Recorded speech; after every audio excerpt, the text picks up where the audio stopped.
A continuación tenemos el honor de escuchar a la arquitecta Pierina Correa, presidenta de la Comisión de Protección Integral de Niñas, Niños y Adolescentes de la Asamblea Nacional del Ecuador.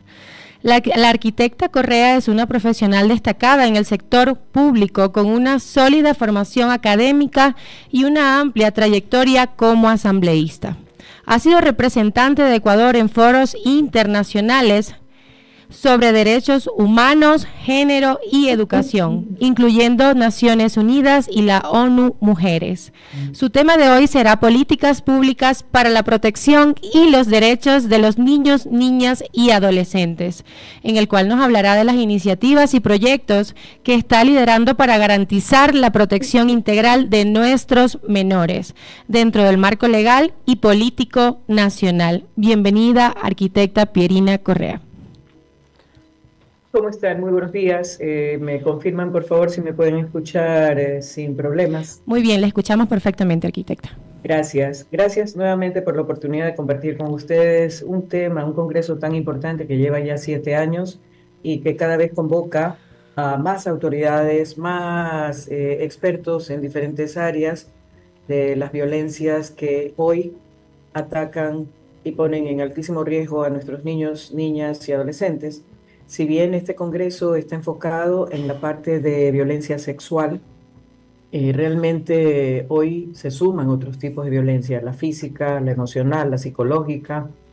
Hoy cobra también una relevante importancia la salud mental, no solo para los niños, para toda la población realmente, porque estamos expuestos a diferentes afectaciones, la falta de empleo, la inseguridad ciudadana, los cortes de luz que obligan a cerrar negocios, el nuevo movimiento migratorio, la nueva ola migratoria que ya tiene fuera del país a muchísimos ecuatorianos, y se calcula que sobre el millón de ecuatorianos, entre esos muchos jóvenes, están pensando optar por la migración en circunstancias no siempre seguras, como aquellos que cruzan el Darién y que muchas veces dejan su vida en el trayecto. Ahí también tenemos el problema de los niños, niñas y adolescentes expuestos a trata, a tráfico, a explotación sexual, a explotación laboral e inclusive el tema del tráfico de órganos. Hace poco hubo un reporte, porque el principal destino en este momento es Estados Unidos, que habían como 170 chicos que no se sabía dónde estaban. Hemos pedido la información respectiva porque eso también es violencia, sacarlos de su hogar original, enviarlos muchas veces sin acompañamiento de adultos que se hagan responsables de su bienestar y seguridad, a manos de un coyotero o un tercero que ni siquiera es familia.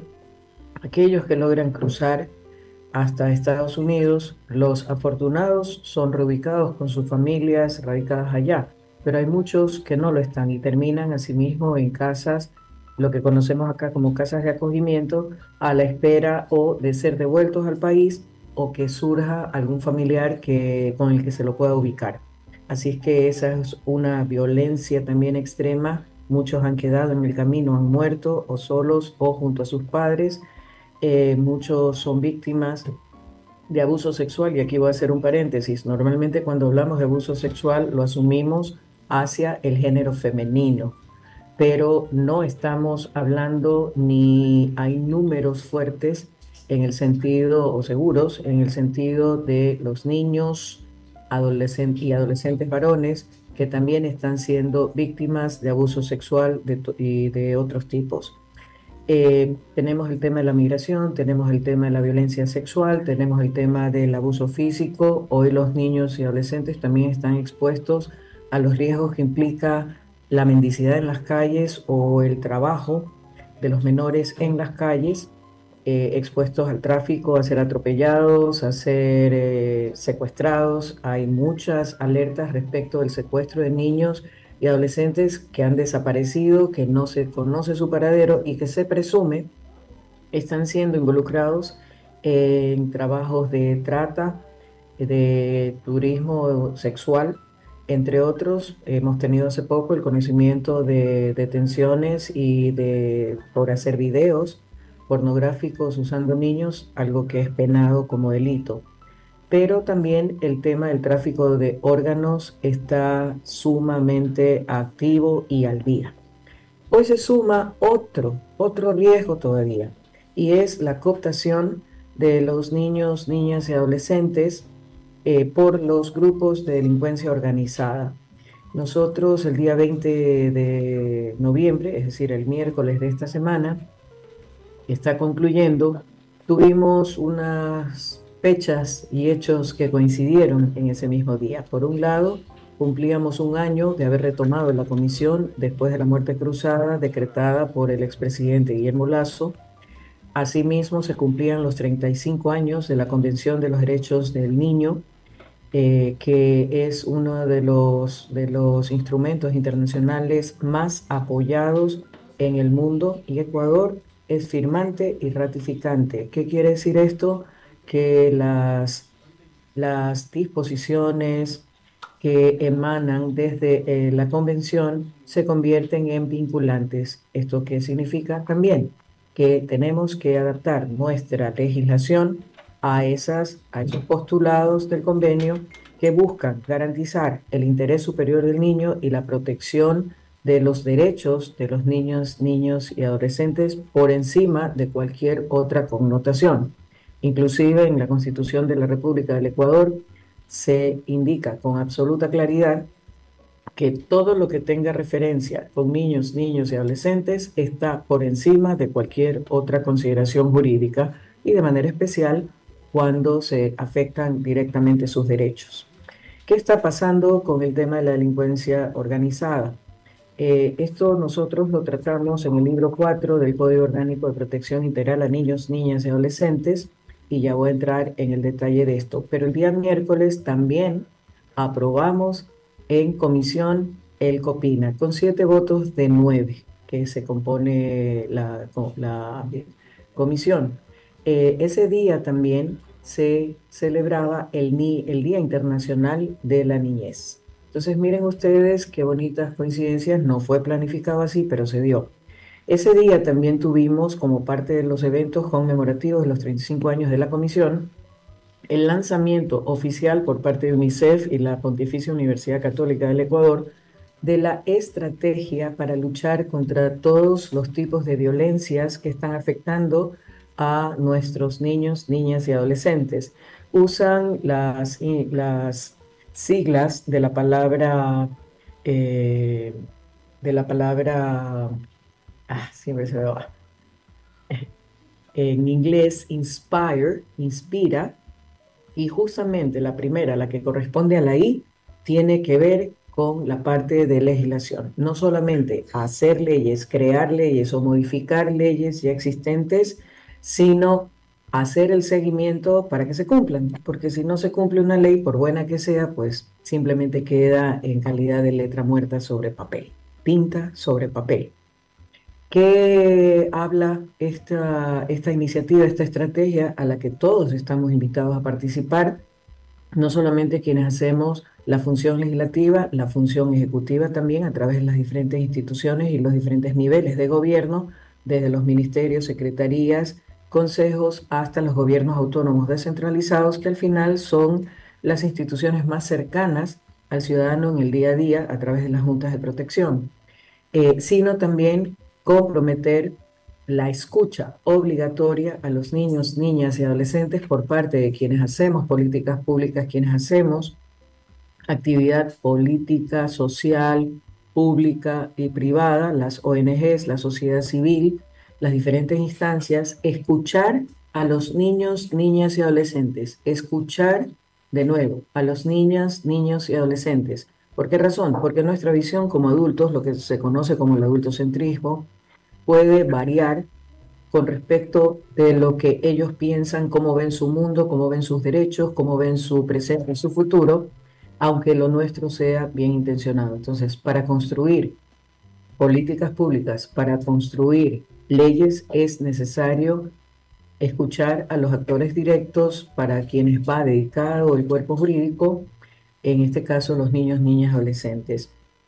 Asimismo, la participación de la sociedad civil, la importantísima participación de los padres, madres, cuidadores, tutores o responsables a cargo de los niños, niñas y adolescentes, y cambiar inclusive temas culturales para darle un vuelco a la realidad actual y empezar a reenrumbar hacia una cultura de paz, un trato justo, respetuoso, cálido, de amor, de protección a los niños, niñas y adolescentes. Qué triste es escuchar las realidades respecto de que aquellos sectores, aquellos lugares que deberían de ser los más seguros para niños, niños y adolescentes, como el hogar, las escuelas, los colegios, son justamente donde más son vulnerados.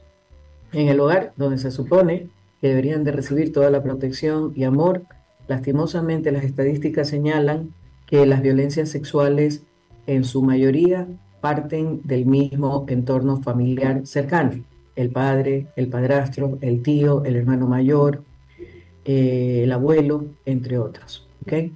Lastimosamente también aquí quiero llamar la atención en el sentido de que hay que trabajar fuertemente con las madres. Existen casos en que la hija se queja de que el tío, el hermano o algo le está tocando en sus partes íntimas o de una manera inadecuada. ¿Y la madre cómo reacciona? Es que tú lo provocas usando esa camisetita, usando esa faldita, ese shortcito, y trata de justificar lo injustificable. Normalmente tampoco se les cree. Dice, es que me está tocando. Ah, sí, es que eso es mentira. Lo que pasa es que estás brava porque, o bravo, porque no te dio el regalo que querías para Navidad o para tu cumpleaños. Hay muchas que sabiendo lo que pasa, callan y se convierten en cómplices de un daño irreparable para cualquier persona y de manera especial para niños, niñas y adolescentes. No es solamente la afectación en lo físico, sino en lo emocional. Una generación de falta de confianza en su entorno porque les fallaron las personas más cercanas y las que tenían a cargo su protección. ¿En quién confiar entonces? En un externo, muy difícil. Las estadísticas nos señalan que como consecuencia de actos repetitivos de violación y abuso sexual contra niños, niñas y adolescentes, de manera especial obviamente a las niñas y a las adolescentes, sigue incrementándose el número de embarazos en este rango de edad. Desafortunadamente, no todos los cuerpos están preparados para acometer un embarazo y muchas niñas, sobre todo pequeñitas de 10, 11, 12 años, mueren a consecuencia de las complicaciones derivadas del propio proceso de embarazo. Otras se convierten en madres cuando deberían de estar jugando con muñecas todavía. Y somos nosotros como sociedad quienes les estamos impidiendo vivir las diferentes etapas de su vida en la infancia, en la adolescencia, como corresponde. Y por tanto es nuestra responsabilidad tomar acciones inmediatas de manera conjunta en un esfuerzo de todos, en un trabajo de equipo, desde el Estado, desde los diferentes niveles de gobierno, la sociedad civil, las ONGs, la cooperación internacional y sobre todo la comunidad y las familias para revertir esta situación que cobra vidas literalmente y que debemos trabajar fuertemente para garantizarles ese entorno de paz que se merecen, que necesitan para desarrollar su integridad como debe ser. Otra forma de violencia, la psicológica, la falta de atención, la falta de escucha, el acoso sexual, el bullying en los colegios y en las comunidades, también están sumando a que los suicidios en chicas, sobre todo de 12 años, siga incrementándose. Son cifras que alarman y que entristecen porque estamos acabando con la base de nuestra sociedad, con el futuro de nuestra sociedad, que son los niños, niñas y adolescentes. Seguimos siendo el segundo país con más embarazos adolescentes y más muertes de adolescentes derivadas de los procesos de embarazo. Y a pesar de que hemos trabajado la ley, por ejemplo, se trabajó la ley en la Asamblea de despenalización del aborto por violación, realmente no vemos que todos los procesos se cumplan. Por ejemplo, me estoy refiriendo concretamente en este caso a la parte judicial. ¿Por qué? Porque hay un montón de casos de violación represados muy pocos son los que se resuelven, tardan tanto cuando la sentencia y la condena del violador es la primera forma de reparación hacia una víctima de violación, porque le va a dar la tranquilidad de saber que ya no la va a atacar y seguramente tampoco va a poder hacerlo hacia otras niñas, niños o adolescentes como la víctima original. Por otro lado, como les decía, hemos aprobado ya en la comisión el Código Orgánico de Protección Integral a Niñas, Niños y Adolescentes, más conocido como el COPINA. Esto realmente es un código sumamente de vanguardia, reconocido así por todos los expertos internacionales y nacionales que nos han acompañado en este proceso. UNICEF ha sido un acompañamiento continuo con 2 consultoras y con los principales representantes de esta agencia de Naciones Unidas en el país, pero además hemos tenido expertos en desarrollo adolescente, en justicia penal adolescente, en temas de adopciones nacionales e internacionales, en temas de tenencia, jueces de justicia restaurativa o penal adolescente, entre otras cosas, y ellos reconocen el esfuerzo que se ha hecho y la calidad de trabajo que se ha logrado. Es más, comparto con mucho orgullo que ya hemos sido llamados a dar conferencias sobre este tema y a asesorar la elaboración de códigos en otros países hermanos como en la región, como Venezuela, por ejemplo. ¿Okay? ¿Qué pasa con el código? El código, ¿cómo surgió? Surgió por la necesidad de reformar el CONA, el Código Orgánico de Niñez y Adolescencia, que data del 2003, que ha pasado por algunas reformas, sobre todo, y tal vez las más fuertes, a partir de la Constitución de Montecristi 2008. En el 2014 se hizo una nueva reforma respecto de los plazos de sentencias, los tiempos de sentencias para adolescentes en conflicto con la ley o infractores en aquellos casos de delitos mayores contemplados en el catálogo del Código Orgánico Integral Penal, y que señalaba la pena entre 4 y 8 años, tomando en consideración la tercera parte de la condena equivalente por igual delito en un adulto. Hoy cobra muchísima importancia este libro. Voy a hablar rápidamente de los 4 libros para que estén ustedes informados. El primero habla de las garantías y los derechos a la identidad, a tener una familia, a reconocer su género, su diversidad, entre otras cosas.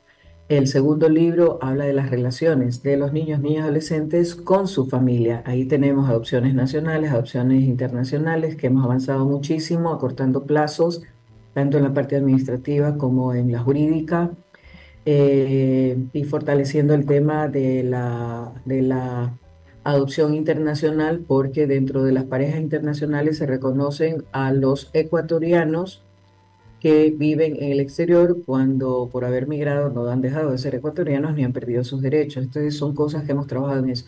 Ahí se habla de la tenencia, se habla de la patria potestad, cuando se la mantiene, cuando se la suspende, cuando se la retira. Se habla del régimen de alimentos, del régimen de visitas, entre otras cosas. El libro 3 también ha sido producto de un gran esfuerzo porque las diferentes instituciones que integran el gobierno central y los diferentes niveles de gobierno tienen su propia planificación en función de la visión que tiene el titular de cada institución o de las directrices de quien esté al frente del Poder Ejecutivo, pero cada uno va por su aire. Es decir, no hay una coordinación, no hay una articulación entre los diferentes programas y proyectos que se trabajan en la planificación de cada una de las instituciones. ¿Y qué quiere decir esto? Que trabajan independientemente, y eso pone en riesgo y vulnera los derechos de niños, niñas y adolescentes en función de la respuesta rápida cuando ha acontecido algún hecho, la emisión de las medidas de protección y, lo más importante, la prevención para que esta vulneración de derechos no ocurra. Así es que ese sistema, con las reformas al CONA que se hicieron, desafortunadamente también deslegitimaron y desarticularon el sistema de protección que existía anteriormente. Hoy, a través del COPINA, ponemos a disposición de todo el pueblo ecuatoriano y obviamente de las autoridades del gobierno un sistema férreamente diseñado donde hay la coparticipación de todas las instituciones y los diferentes niveles de gobierno, asimismo la sociedad civil y la comunidad como parte de la sociedad ecuatoriana en su conjunto, a través de mesas interinstitucionales que coordinen la planificación, la definición de un ente rector y un ente coordinador claramente estipulado. Y en este momento la propuesta es, ante la falta de recursos económicos, que sea un viceministerio al interior del MIES. El MIES al momento tiene el Viceministerio de Seguridad y el Viceministerio de Economía, pero va a ser un tercer viceministerio de niñez y adolescencia, porque el MIES es el que aglutina la mayor cantidad de direcciones y entidades que trabajan directamente con niños, niñas y adolescentes en diferentes ámbitos. Esto no excluye la coordinación y la articulación con salud, con educación y con otras entidades, derechos humanos, Ministerio de la Mujer, SNAI, Defensoría Pública, Defensoría del Pueblo, Consejo de la Judicatura, Consejo Intergeneracional, entre otros, pero va a ser el ente rector como tal. ¿Qué quisiéramos pensar de manera optimista y a futuro cuando ya haya un mejor manejo de la planificación del Estado y los recursos económicos? Que se cree un Ministerio de Niñez y Adolescencia como tal, dada la envergadura del tema y la importancia vital de tratar con los niños, niñas y adolescentes desde el momento inclusive del embarazo y la primera infancia y todas las etapas subsecuentes. Ahora reconocemos que no hay los recursos económicos y por tanto, para que no haya ese pero que de alguna manera entorpezca la implementación del código, pues se lo ha planteado como un viceministerio. Y el libro 4, que es sumamente delicado por las condiciones de inseguridad ciudadana que vivimos actualmente, la cooptación y captación de menores para el cometimiento de delitos, el posicionamiento que pretende hacer la prensa de manera irresponsable de que hoy en día todos los delitos que se cometen en este país tienen como autores a niños, niños, adolescentes, la postura extrema, peor en vísperas preelectorales de algunas personas, inclusive de algunos asambleístas, que pretenden que se juzgue a los niños, niñas y adolescentes que han cometido algún tipo de delito, infracción o contravención, o delitos mayores estipulados en el Código Orgánico Integral Penal, que sean juzgados por el delito, no por la edad, y que sean sentenciados y enviados a cumplir sus respectivas condenas en centros de adultos que han delinquido. Y ahí yo les hago una pregunta, y aunque suene un poco crudo, se las voy a dejar para que lo analicen ustedes con más tranquilidad. ¿Qué creen ustedes que pasaría con un chico de 14 o de 16 años que haya cometido un sicariato?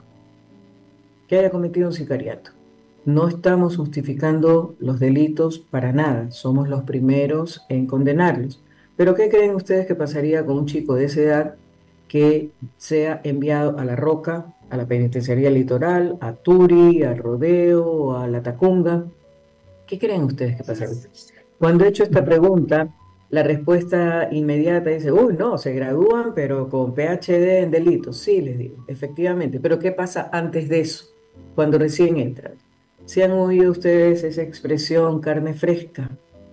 Aunque suene duro, eso es lo que les va a pasar. Es carne fresca que ingresa a una institución donde están hombres encerrados por diversas temporalidades en función de los delitos cometidos. ¿Y qué es lo que van a hacer?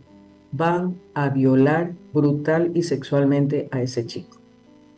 ¿Qué va a pasar con ese chico? Ya no lo recuperamos. Lo habremos matado en vida. Y luego a lo mejor desarrollará al interno otras habilidades delincuenciales, tráfico interno de drogas, quién sabe qué. Pero lo habremos perdido totalmente. En este momento se trata de darle la oportunidad para que a través de la justicia restaurativa se lo pueda recomponer como ser humano, como ciudadano, con un acompañamiento, con medidas socioeducativas. Y ojo, esto no quiere decir que hagamos a un lado la infracción o el delito que ha cometido. El primer paso es justamente que reconozca que cometió un delito, que infringió la ley y que esa acción que desarrolló tuvo afectaciones en terceros, por lo tanto también se contempla la justicia y la reparación. La diferencia es que con respecto del adulto es justicia punitiva de castigo, porque se asume que el adulto ya tiene desarrollada toda su madurez emocional y por tanto está actuando con clara conciencia de lo que hace, mientras que el adolescente no tiene desarrollada todavía la parte frontal de su cerebro donde está el tema de la madurez emocional y aunque parezca que lo hace a sangre fría, que lo hace a clara conciencia, no es así. No lo digo yo, lo han dicho expertos internacionales que han estado presencialmente no solo en las sesiones de comisión, sino en las mesas de trabajo con el equipo técnico y que nos explican científicamente, con estadísticas, la realidad de la madurez o la inmadurez emocional de niños, niñas y adolescentes. Con este concepto se considera que se puede trabajar con ellos para recuperarlos y reenrumbarlos a una senda de bien para que sean a futuro adultos responsables y que aporten positivamente a la sociedad ecuatoriana.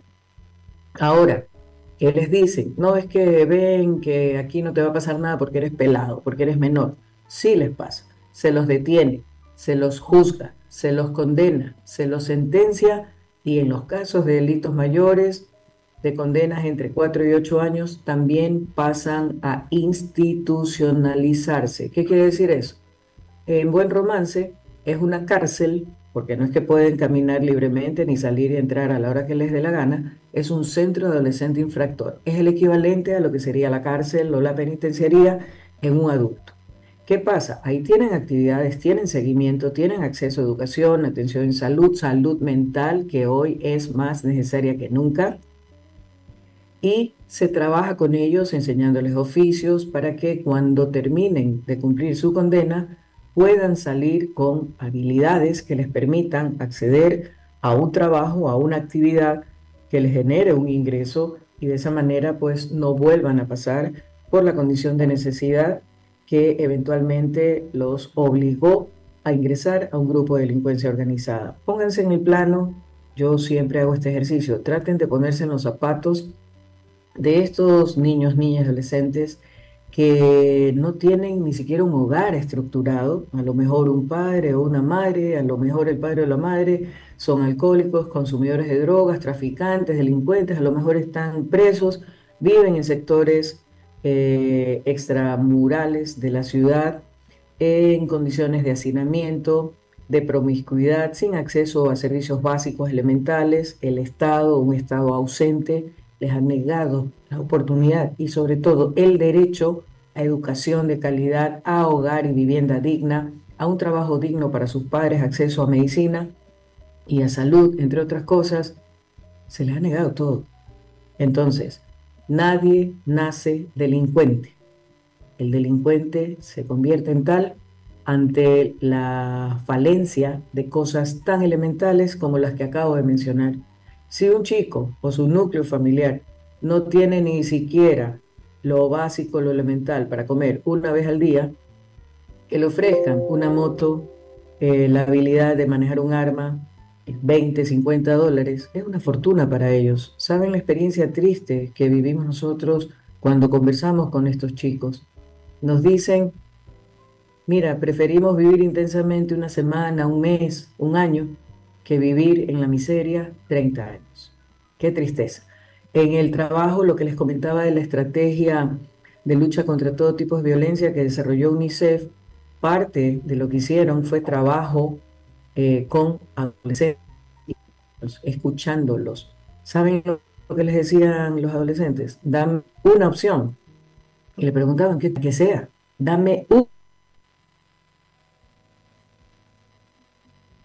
una opción en deporte, en cultura, educación. No les estamos haciendo un favor, estamos cumpliendo con una responsabilidad como Estado que está obligado, de acuerdo a la Constitución, a garantizar derechos y no lo está haciendo.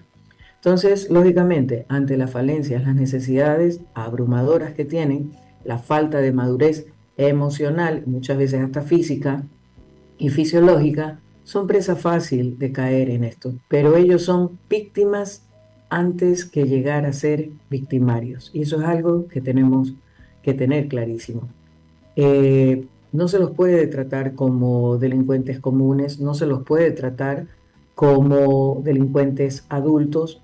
También estaban presionando para que luego de cumplir los 18 años, si todavía no habían terminado de cumplir su condena, pasaran a los centros de adultos, de reclusión de adultos, nuevamente.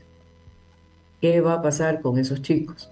Entonces, ojo, ellos no quedan en contacto en el centro de adolescente infractor, no quedan en contacto directo con los menores de 18 años, pasan dentro de la misma institución a estar en otras dependencias con un trato diferenciado. Qué grato fue en una reunión que tuvimos como comisión escuchar a hoy jóvenes en el momento en que delinquieron adolescentes que nos hablaban de las diferentes experiencias que habían tenido en los centros de adolescentes infractor. Uno de ellos estaba ya a punto de culminar su profesión como psicólogo porque tuvo la oportunidad. Miren ustedes cuán importante es el tema, esta palabra, ¿no? Que puede ser muy sencilla, pero que también puede hacer la diferencia entre perder a un chico que ha delinquido o recuperarlo y hacer de él un ciudadano de bien. La oportunidad, la oportunidad. Ellos están buscando lugares seguros donde poder jugar, estudiar, desenvolverse como cualquier menor o adolescente, cualquier niño o adolescente. Eso les está siendo negado por las condiciones de altísima inseguridad ciudadana que vive el país, por las falencias en el sistema educativo público, porque no pueden pues pagar, si no tienen ni para comer, ¿cómo van a poder pagar una institución privada? Y esa es responsabilidad del Estado, pero también el compromiso requiere el compromiso de toda la comunidad, de toda la sociedad ecuatoriana, empezando por los hogares. ¿Qué tenemos? También hay que contemplar el tema de la interculturalidad. Nosotros en el desarrollo y análisis del COPINA hemos tenido que tomar en cuenta el tema de interculturalidad como un enfoque transversal a todos los temas que estamos tratando. ¿Se han oído esa expresión? Aunque pegue y mate, marido es, ¿verdad? Sí han escuchado, ¿no? Entonces, lastimosamente, eso es parte de una tradición, de una cultura, pero que no podemos permitir que naturalice la violencia en ninguna de sus formas. Han escuchado las mingas. En las mingas, sobre todo en la región andina, participan en diferentes labores, en el campo, en construcción, el canal o un dique, lo que sea. Participa toda la comunidad, desde el anciano, desde el abuelo, hasta los bebitos. Los bebitos, pues que todavía no pueden valerse por sí mismos, van a la espalda de su madre, que también se suma a la minga. Entonces, ahí preguntas que surgieron. Los chicos menores, niños, niñas y adolescentes que trabajan en las mingas, ¿se condena eso como trabajo infantil, trabajo de menores? Entonces, nuevamente, la parte intercultural tiene que ser también analizada. La justicia indígena, por ejemplo, versus la justicia convencional. Son temas delicados que nos ha tocado tratar en el debate y en el análisis a profundidad que se ha hecho del COPINA. El COPINA viene a reformar el CONA. Va a tener un proceso de adaptación porque el COPINA reforma 56 cuerpos legales en este país. El Código Civil, el COGEP, el COIP, el Código de la Función Judicial y un montón más. Así es que es un trabajo con ciencia que se ha hecho con absoluta responsabilidad y que en los próximos días, por disposición de la señora Presidenta que ha acogido nuestro pedido, será puesto a consideración del Pleno de la Asamblea. Pero volvamos al tema de la violación sexual. Hace 2 años, en el 5º Congreso, yo recogí unos cuadritos que nos dieron niños que entraron como parte del evento organizado de inauguración, representando las diferentes etnias y grupos culturales que conviven en nuestro país. Recuerden que la Constitución señala claramente que el Ecuador es un Estado de derechos, multiétnico, pluricultural, y eso es parte de la riqueza de nuestro país. Ellos llevaban carteles con mensajes. Y yo compuse una pared en la Comisión de Niñez y Adolescencia de la Asamblea Nacional respecto de esto. ¿Y qué dice, entre otras cosas? Quiero poder vivir en libertad.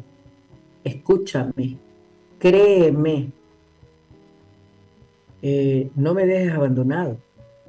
Que las escuelas, colegios y los hogares deben ser lugares seguros, que no debemos callar, que prefiramos pecar de exagerados al escuchar a un niño o a una niña cuando nos dice, me están tocando mal y me siento incómodo, que les creamos, que averigüemos, aunque luego no sea verdad, no dejemos pasar la oportunidad, no dejemos de escucharlos. Si nosotros como adultos cercanos a cargo de su cuidado y protección no los escuchamos, nuevamente los estamos condenando a una muerte en vida. Para mí, la violación sexual es, si no el peor delito, uno de los peores delitos que se pueden cometer contra cualquier persona, de la edad que sea, del sexo que sea, de la condición socioeconómica u origen que sea. Es el peor delito que puede haber. Y peor, doblemente peor, si es cometido contra este grupo de múltiples vulnerabilidades que debería ser el más protegido en nuestro país. Nosotros estamos trabajando algunas leyes en la Asamblea, como les digo, el COPINA ya está listo para pasar a segundo y definitivo debate. Ojalá el presidente de la República no lo vete y el bloque de gobierno apoye irrestrictamente esta iniciativa. Veo que está con nosotros Holanda Plúas, presidente de la Comisión de Educación, una querida amiga también que está haciendo un excelente trabajo y nos toca tratar muchos temas sobre todo de violencia sexual, de acoso sexual, de vulneración de derechos sexuales en unidades educativas. Muchas no se denuncian.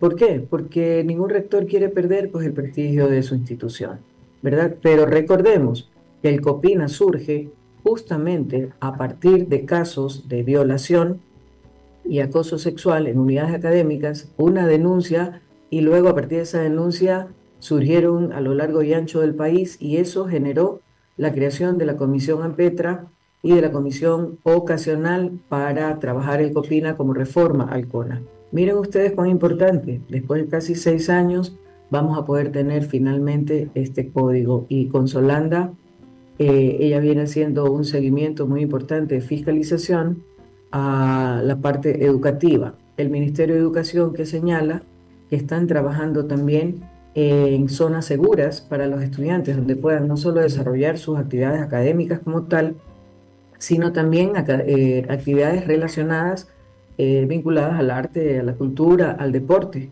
Tenemos que darles oportunidades a los chicos y tenemos que trabajar de manera unificada. Todos, desde nuestras diferentes instancias, el Poder Legislativo a través de leyes. Estamos presentando el COPINA, estamos trabajando la Ley Orgánica de Primera Infancia para garantizar también todos los derechos y la lucha contra la desnutrición crónica infantil a ese grupo de edad hasta los 6 años desde el nacimiento e incluso antes, durante el embarazo, porque si la madre está desnutrida o está anémica, ese niño sale con saldo en contra y ya viene con sus capacidades disminuidas. ¿Qué dicen los expertos? Por $1 que se invierta, que se haga en inversión social, que se invierta en prevención, le estaremos ahorrando al Estado ecuatoriano o $17 en temas de recuperación, tratamientos y una serie de cosas una vez que han ocurrido las actividades.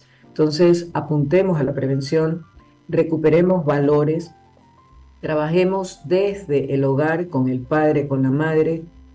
Muchos estamos acostumbrados, los que ya no somos tan jovencitos, o estuvimos acostumbrados o recibimos el chancletazo, que ahora hasta es motivo de broma, de chiste, el reglazo en el colegio, que le daban en la palma de la mano cuando uno se portaba mal, pero eso también es violencia.